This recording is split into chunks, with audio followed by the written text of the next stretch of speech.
Kapag nananalangin kayo, huwag kayong tutulad sa ginagawa ng mga pakitang tao. Mahilig silang manalangin ng nakatayo sa mga sambahan at sa mga kanto ng lansangan para makita ng mga tao.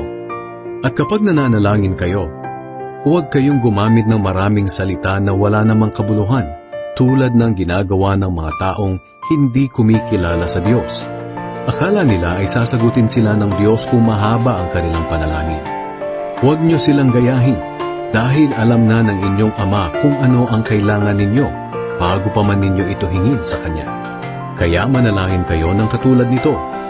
Ama naming nasa langit, sambahin nawa kayo ng mga tao. Naway magsimula na ang inyong paghahari at masunod ang inyong kalooban dito sa lupa tulad ng sa langit.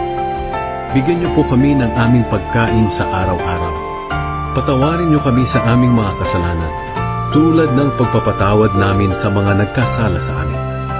At huwag niyo kaming hayaang matukso, kundi iligtas niyo po kami kay Satanas. Sapagkat kayo ang hari, ang makapangyarihan at dakilang Diyos magpakailanman.